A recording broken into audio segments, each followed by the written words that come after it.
dictatorship in the White House. We have got to be on top of the election this whole cycle. With primaries are behind us now, and the political group in the Sierra Club will be meeting and talking about which local candidates we want to endorse. We will have a political action fundraiser sometime early summer for the candidates that we are endorsing. So I hope all of you can sort of keep that in your mind and attend it. We're so pleased to have Ted Fuller tonight. Ted has, I've heard from Sharon that he's been speaking to many different groups about reforming the electoral college. And just think, if reform had come earlier, we might not have the disasters we have today. Ted is retired here in Wilmington with his wife, and he taught sociology at what we used to call VPI. I think people say Virginia Tech now. So Ted, thank you and welcome. Thank you.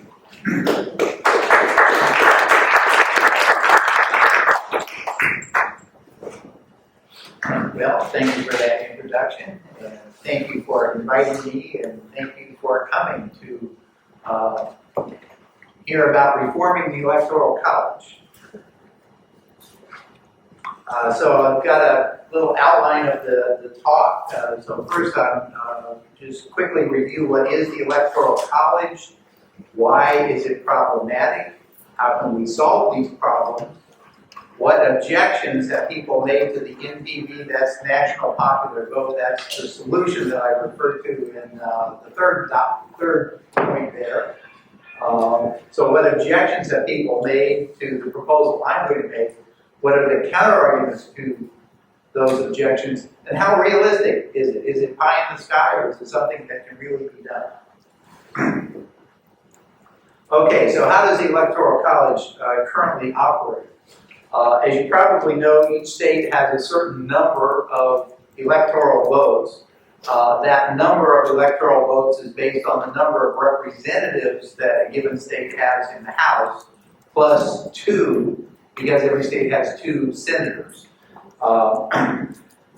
So most states give all of their electoral votes to whoever wins the popular vote in their state. That's called the winner-take-all system. 48 states use that system. Nebraska and Maine have a slightly different system. The outcome of the presidential election is usually known within just a few days after the election, sometimes on the night of the election. The so-called electors are actual people who meet in their state capital in mid-December and cast their votes. But these electors rubber stamp the popular vote from their state. In other words, if candidate A wins the popular vote in a given state, all of the electors for that state will vote for candidate A when they meet in the state capital in the middle of December. Even though D.C. is obviously not a state, it has 3 electoral votes. That's because of the constitutional amendment that went into effect, I believe, in 1961. So this slide also shows why 270 is a very important number. So there are 435 members of the House, 100 members of the Senate, that's 535. DC has 3, that's 538. Half of that is 269. You have to have at least a bare majority of the electoral votes to become president. So that's why 270 is the magic number. So what's wrong with the Electoral College as it currently operates? Well, there's several problematic aspects to the way the Electoral College currently operates. One problem, in my view, is majority rules is a treasured principle in our country, but ironically, it does not apply to our presidential elections. The president is the only elective office that represents all of the people in the country, and yet the president is not selected by majority rule and is not necessarily the person who got the most votes in the presidential election. the mismatch between the popular vote and the electoral vote is not really an unusual feature in presidential elections. 5 out of our 47 presidents did not win the popular vote.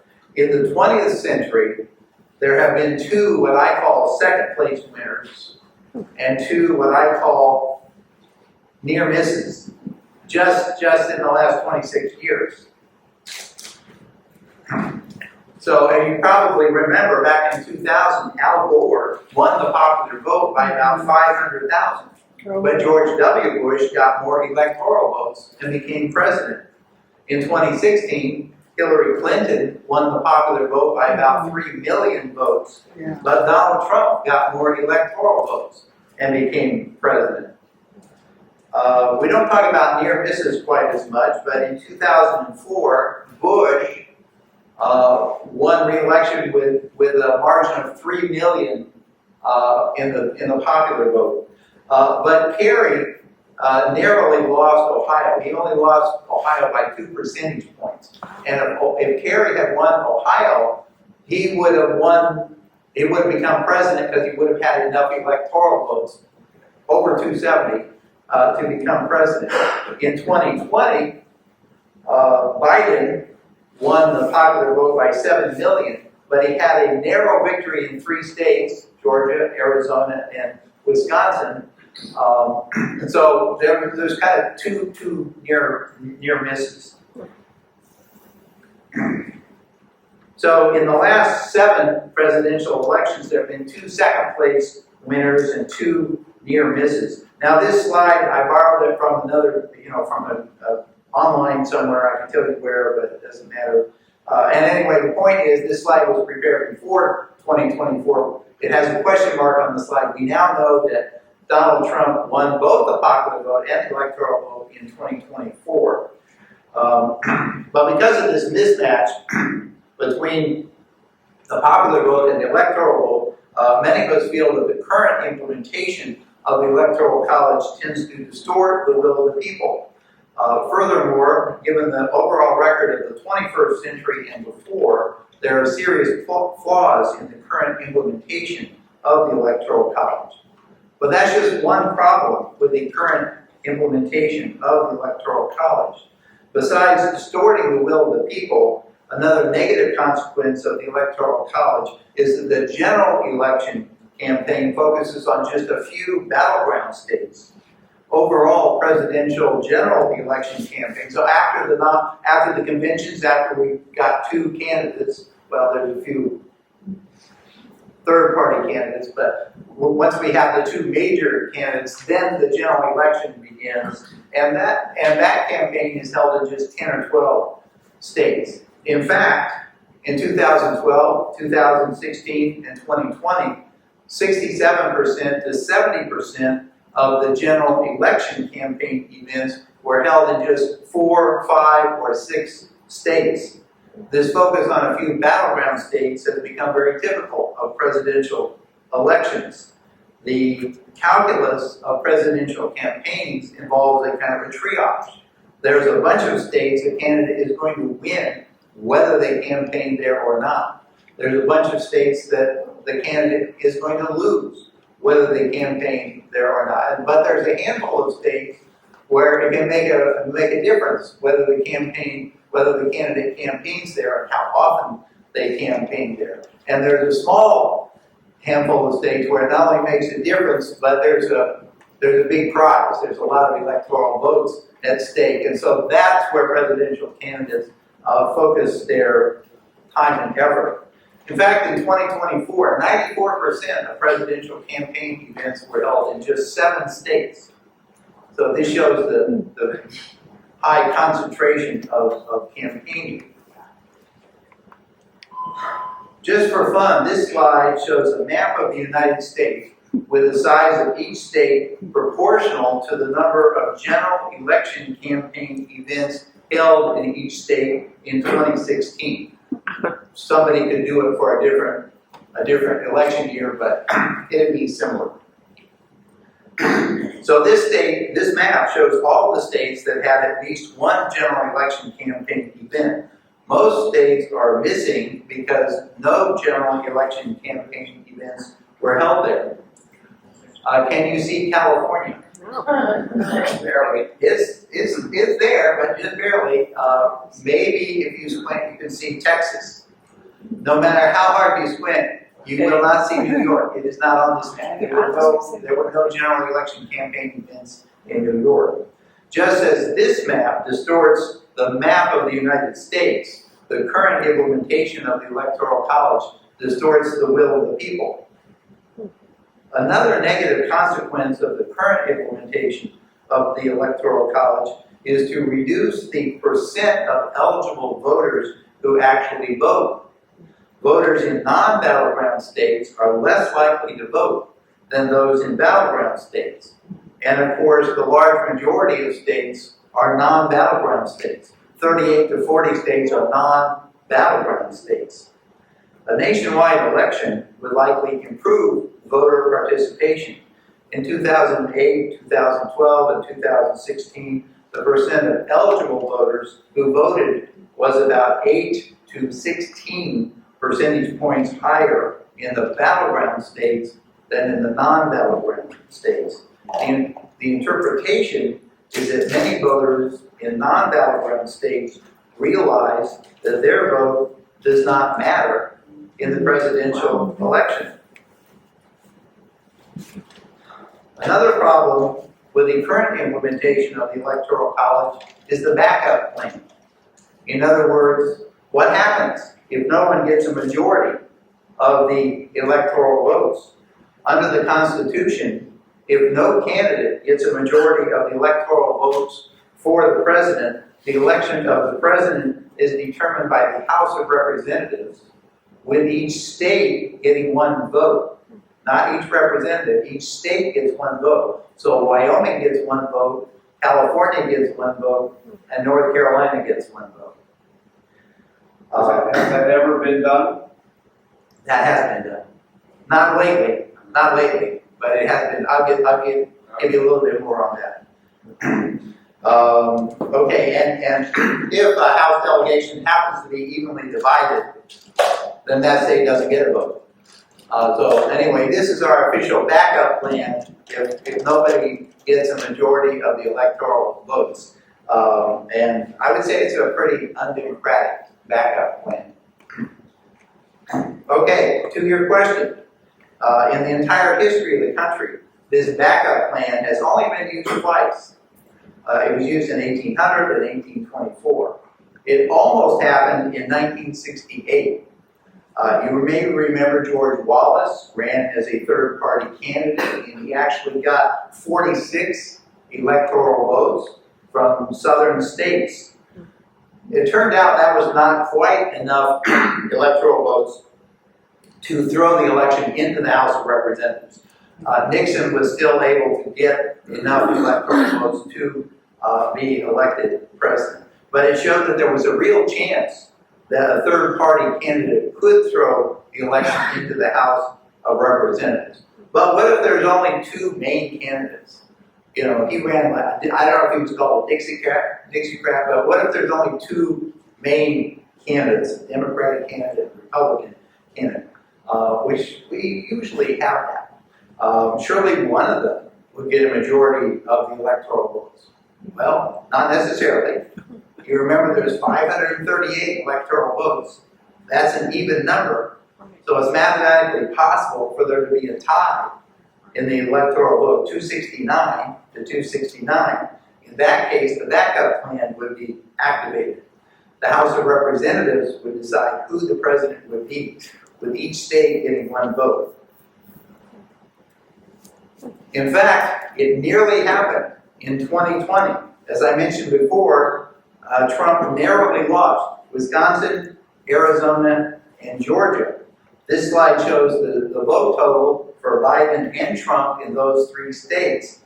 And it shows that Biden's combined margin of victory in those three states was 42,918. That's a pretty slim margin. By the way, look at the The difference in Georgia, you may remember Trump called up the Secretary of State in Georgia and said, "Can you find me 11,780 votes?" And when I heard that the first time, I thought, boy, that's an oddly specific number. Now we know why he said 11,780. Okay, so here's the fun part. If Trump had won those 3 states, he would not have won the electoral vote outright. It would have been a tie, 269 to 269. In that case, the election of the president would have been decided in the House of Representatives, but there are more red states than blue states, so Trump would have been re-elected in 2020, in spite of the fact that Biden got 7 million more popular votes. So, again, I would say the backup plan is very undemocratic. Another problem with the winner-take-all system as it currently works is that in a very real sense, many votes do not count. In 2020, and again in 2024, Trump got 6 million votes in California, and he got over 3 million votes in New York State. But those 9 million votes that Trump got resulted in exactly 0 electoral votes for him. So in a very real sense, the more than 9 million votes for Trump in California and New York did not count. Those 9 million votes were ignored. It's as if those 9 million voters did not vote in the presidential election. If we add up all those ignored votes in the 50 states and DC in 2020 and again in 2024, more than 65 million votes were ignored. Those 65 million votes were over 40% of all the votes cast. So with the current system, we're ignoring more than 65 million votes, or 40% of all the votes that were cast, and claiming that the result somehow represents the will of the people. The exact number of ignored votes obviously varies from one election to another, but the number is always very large because the vote is split in every state. This is a rarely mentioned, but to me this is an important disadvantage to the current implementation of the Electoral College. I'm going to get a sip of water.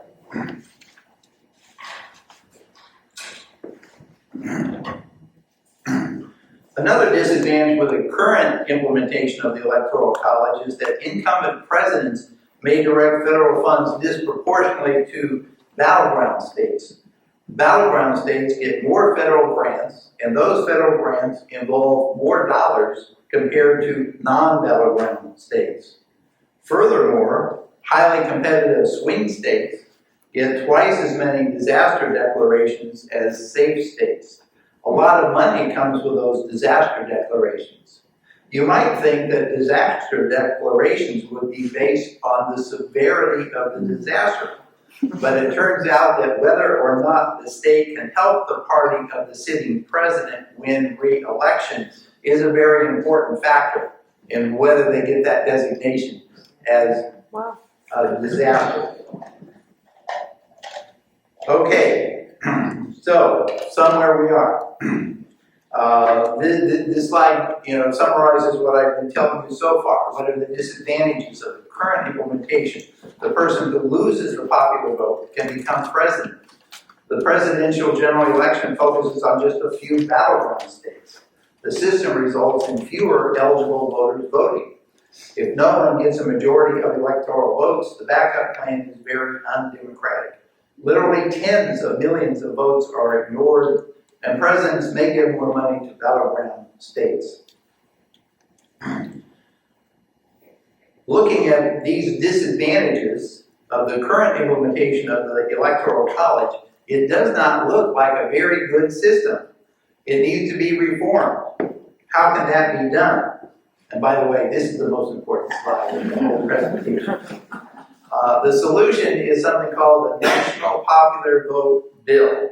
In a nutshell, the National Popular Vote Bill will guarantee that every vote is counted, every vote is equal, and whoever gets the most votes becomes president. Furthermore, the national popular vote will solve all 6 of the problems I just mentioned. So how does the national popular vote bill work?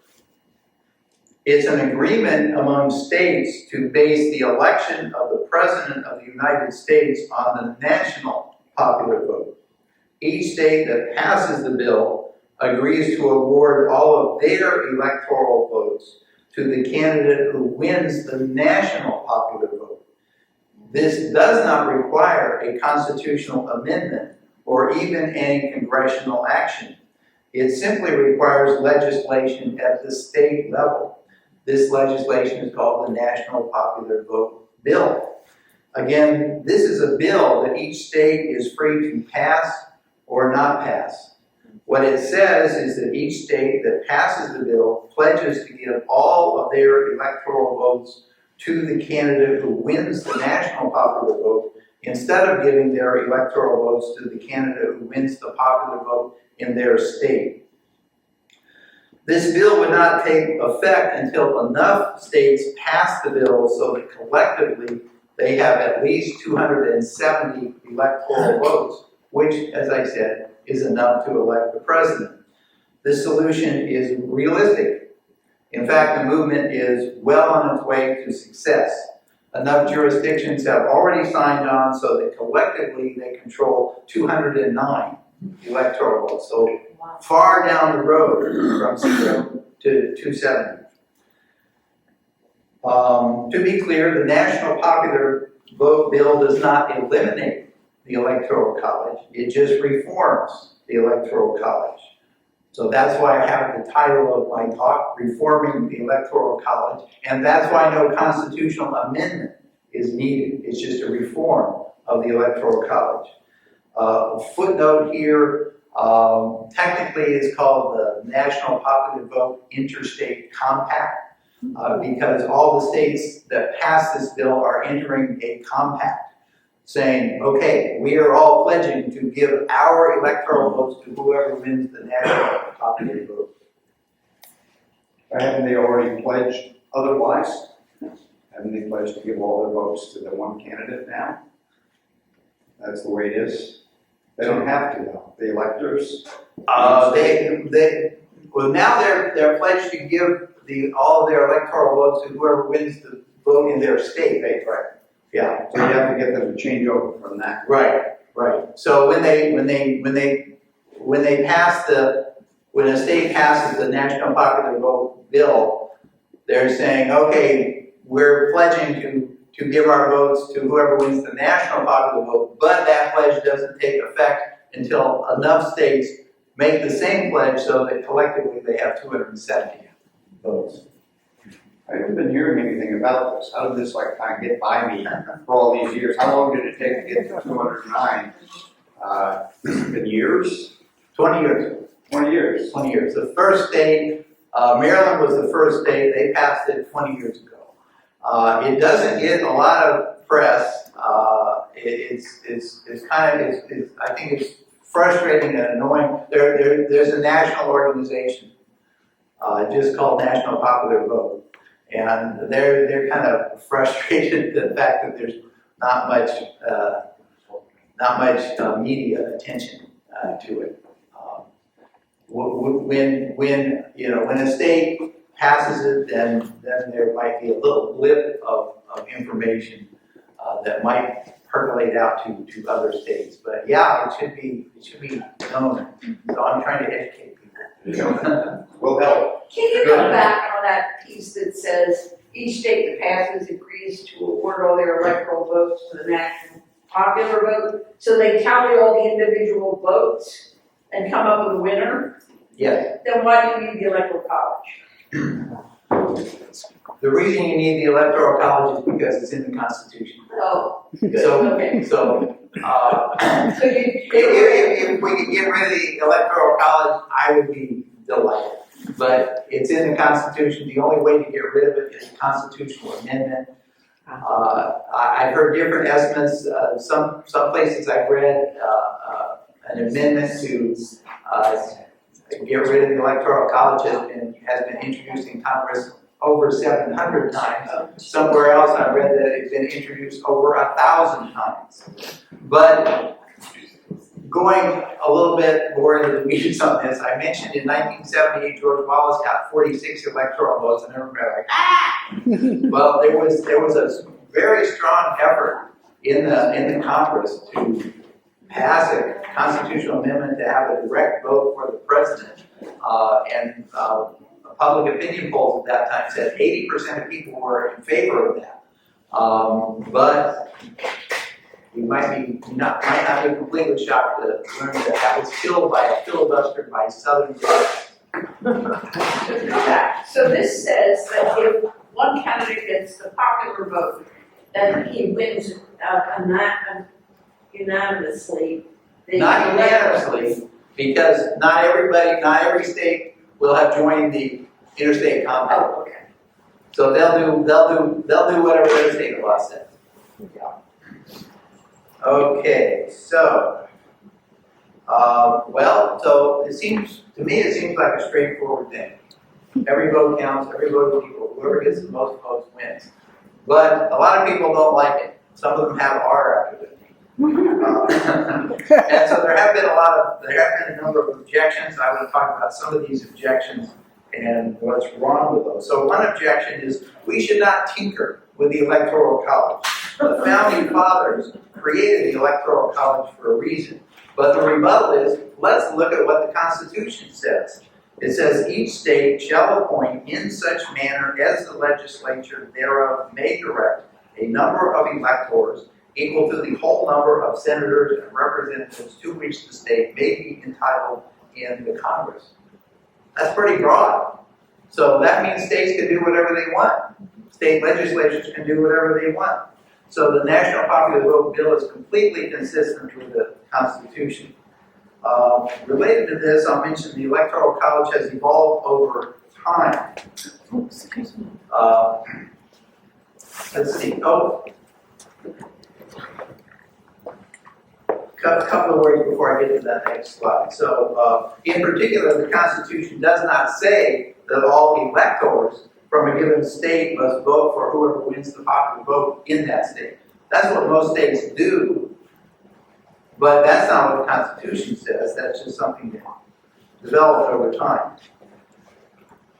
Okay, history tells us that the Electoral College has evolved over time. Originally, there was not necessarily a popular vote to guide the electors. No popular vote.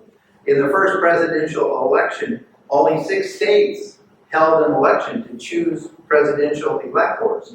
Also, in the early days, the electors were selected by legislatures and were expected to use their independent judgment and vote for the person that they judged to be the best to lead the country. As such, the Electoral College did not operate on a winner-take-all basis at the state level. In the first 3 presidential elections, only 3 states used the winner-take-all system. And these 3 states abandoned the winner-take-all system by 1800. Later, winner-take-all became the norm around 1880. So that was about 100 years after the ratification of the Constitution. Now, as I mentioned, the electors are expected to rubber stamp the popular vote in their state. The introduction of the popular vote was one of the democratic revisions in the electoral process. But the current application of the Electoral College sometimes results, as I mentioned, in the will of the people being thwarted. A related objection is that a federal constitutional amendment is necessary for changing the current method of electing the president. Well, I already read the key part of what the Constitution says. The U.S. Constitution clearly gives state legislatures the authority to decide how to cast their electoral votes. Federal courts have held that the U.S. Constitution gives the states the exclusive and plenary power to choose the method of awarding their electoral votes. When I first read that, I didn't know what plenary meant, so I looked it up. Plenary means being full and complete in every respect. State legislatures have made various changes over the decades, and these changes have never required or involved a federal constitutional amendment or congressional oversight. states have given citizens the right to vote for electors. They have taken away the right of citizens to vote for electors. They have used winner take all. They have abandoned winner take all. They have reinstated winner take all. In short, state legislatures have the exclusive and plenary power to pass the national popular vote bill to make the election of the United States president more democratic with a small d. Another objection is if the president is elected by popular vote, candidates will only campaign in states such as California and New York that have big populations.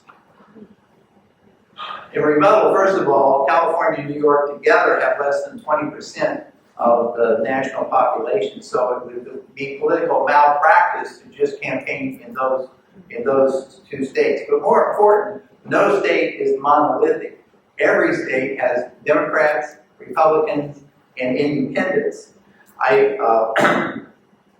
mentioned the 9 million Trump voters in California and New York in 2020 and 2024. So while those are big states, the margin of victory that a candidate takes away from those states is much smaller than just the size of the population of that state. Well, you know, kind of a different version of the same objection is that with the national popular vote, a few of the most populous states will allegedly determine the outcome. So 6 states make up 40% of the population. But again, every state has Republicans, Democrats, and independents, and so nobody is going to win 100% of the votes in those 6 states. If they did, they'd be almost there, but nobody is going to win 100% of those 6 states. Okay, another objection is that the national popular vote will not pass in states controlled by Republicans. Well, this is a very legitimate concern. All of the states that have passed the national popular vote to date have been states that went for Clinton in 2016, Biden in 2020, and Harris in 2024. However, I would make several points. When New York State passed the national, New York State had passed it. They passed it in 2014, and when they passed it, it had broad bipartisan support. So I have the vote tally up there. So virtually everybody in the Senate voted for it, and a majority of Republicans and a majority of Democrats in the New York Assembly voted in favor of the national popular vote. So at least in 2014, it had strong bipartisan support. Another point is that a majority of the voters support the idea of the national popular vote. For about 20 years, Pew has been asking people whether they support the current system or prefer a change. The actual question is, thinking about the way the president is elected in this country, would you prefer to change the current system so the candidate who receives the most votes wins, or keep the current system so the candidate who wins the electoral college wins? So that's the question.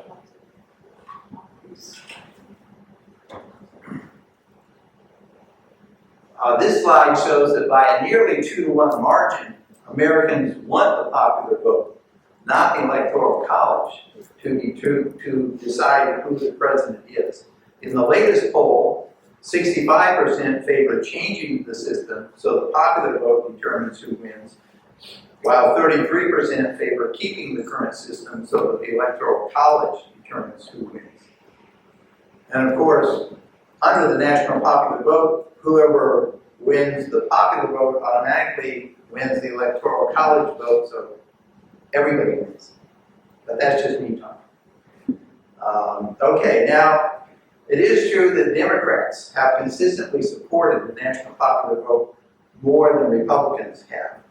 After Trump won the electoral college vote, but not the popular vote in 2016, Republican support for the popular vote declined sharply. But Republican support for the popular vote has been increasing steadily since then. In the most recent survey, 47% of Republicans said the outcome should be determined by the popular vote. And that was before, that poll was actually done before Trump won the popular vote in 2024, so maybe that will make the national popular vote even more attractive to Republican voters. Another objection is that with a national popular vote, someone could win without a majority of the votes. Well, that's true, but that can happen and has happened quite a number of times under the current system. This slide lists the presidents who did not get a majority of the popular vote.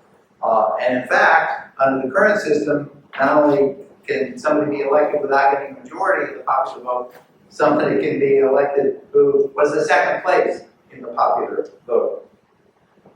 Another objection that's sometimes made is that even if enough states pass the national popular vote bill so that it comes into play, a state legislature that did not like the result of a particular presidential election could opt out of the agreement. So I understand, how that could be, because, if North Carolina voted for a Republican candidate, but the national popular vote was for a Democratic candidate, the North Carolina legislature, assuming they had passed the bill, which they haven't, but they would probably, they might be unhappy with that outcome. Okay, so then they might opt out of the agreement. They might decide, well, we're not going to do that. Okay, but there's 3 points of rebuttal. So the national popular vote bill that each state passes, as I mentioned, is technically an interstate compact. The bill contains a provision that says that while the state can leave the compact, any decision to leave the compact will not be effective during a 12-month window between July 20 and January 20 surrounding the presidential election. So they can't just come back into session in late November and say, oh, forget about that national popular vote stuff.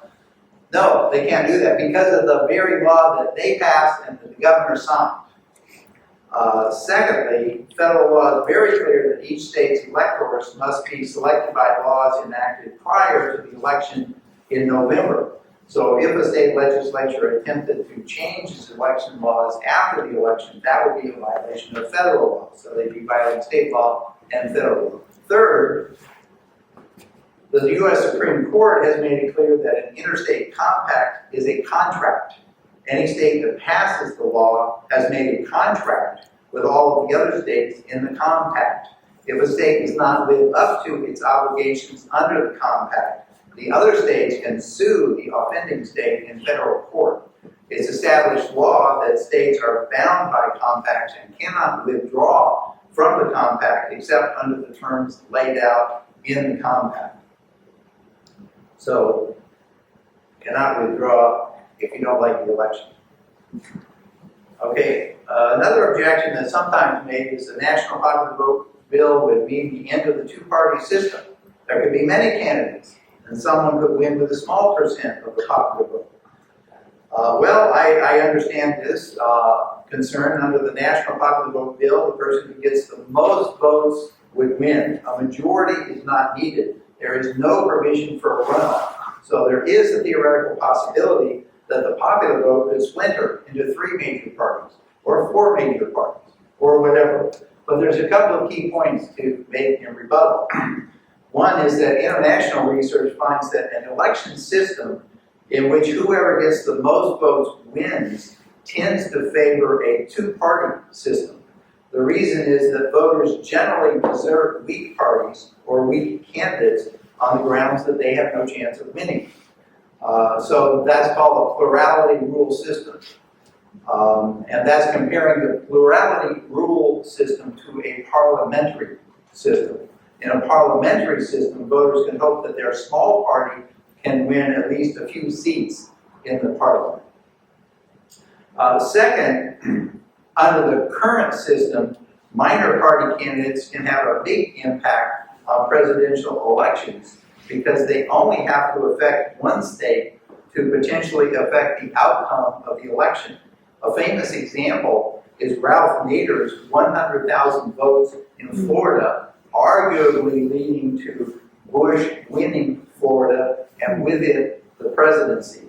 So with the current system can affect the outcome by shifting states from one candidate to another, such as my example, Nader in Florida to 2000, or by actually winning electoral votes, as George Wallace did in 1968.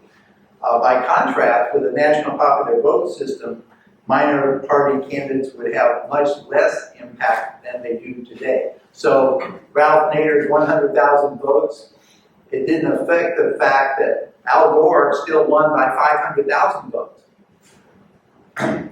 So the basic point is that the plurality system envisioned by the national popular vote actually promotes the two-party system rather than destabilizing it.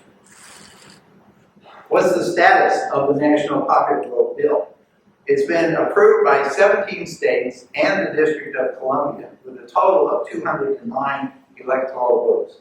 The 17 states that have passed the national popular vote bill are on the slide. They include 4 big states, 8 medium-sized states, 5 small states, and as I mentioned, the District of Columbia.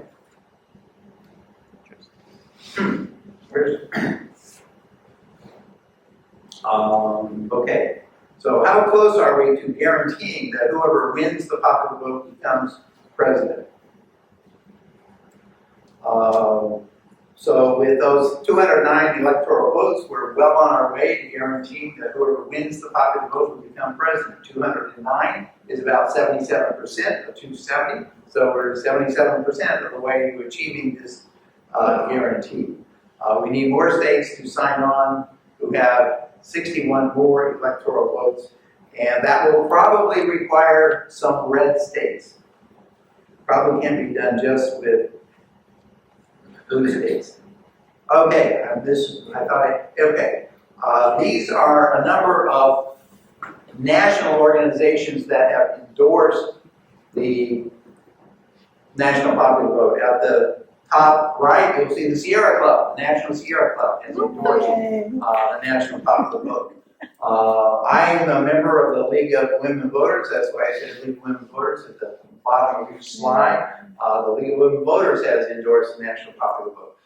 The ACLU, Common Cause, many other organizations, many of the national organizations have endorsed the national popular vote.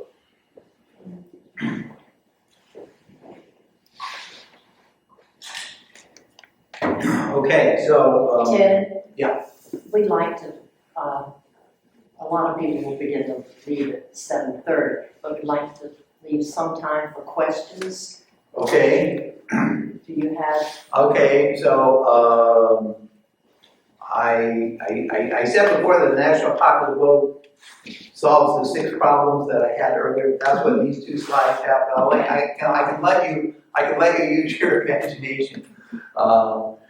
That indeed the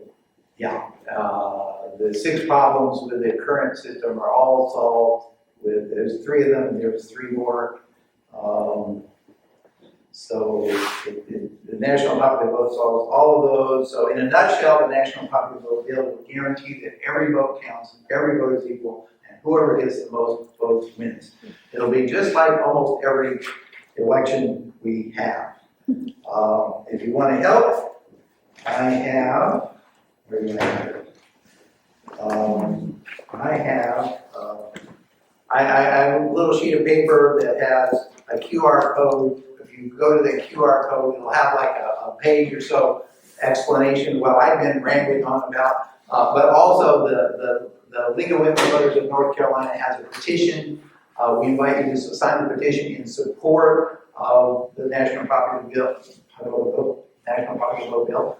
And so the League is compiling all this. They'll ask for some address information so that at some point in the future, the League can present it broken down by legislative districts. So they can go to the various senators and representatives in the North Carolina legislature and say, hey, there's this many people in your district who support. So I have this this QR code, invite you to sign, and if you want to join the league and help us fight this battle among the battles, I got another QR code to join the league. So, any questions? Yes.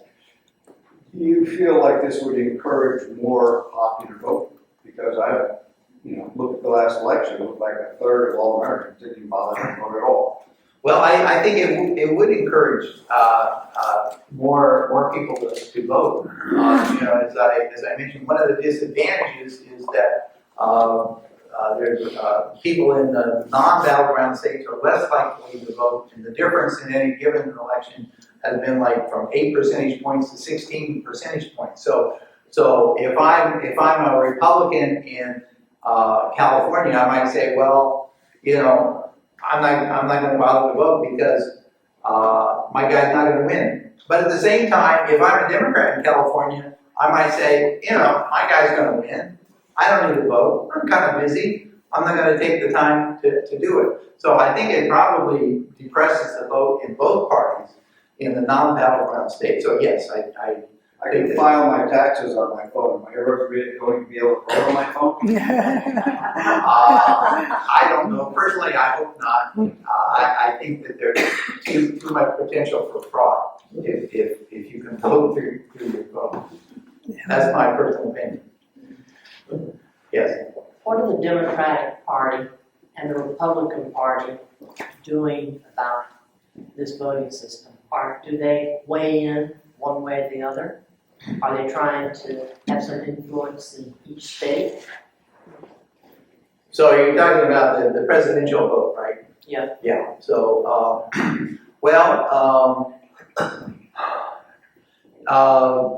Democratic legislators tend to be more favorable to it. I showed you before that, ordinary citizens, Democrats are more likely to support it than Republicans. Now, as somebody mentioned, this is not well known, and even among state legislators, it's not well known. So, the national organization, National Popular Vote, they have like one lobbyist who will go around to, they'll focus on one state at a time, and they'll, educate the legislators in that state. And it's been an easier sell for Democratic legislators. I'm sure one reason that Republican legislators are not too keen on it is because although Trump won the popular vote, the last time a Republican won the popular vote was in 2004. It was 20 years. 20 years. And so this movement really got started, like the first state to pass it was in 2006. So ever since the beginning of this movement, the Democrat has won the popular vote. So I think that has kind of squelched efforts, to convince Republicans. But again, since Trump won the popular vote, maybe Republican legislators will be a little bit more open to it. Oh, I'll throw out another interesting fact. So 209 electoral votes, but I fully expect that any day now, Virginia will sign on. The Senate and the House of Delegates have already passed this bill in Virginia.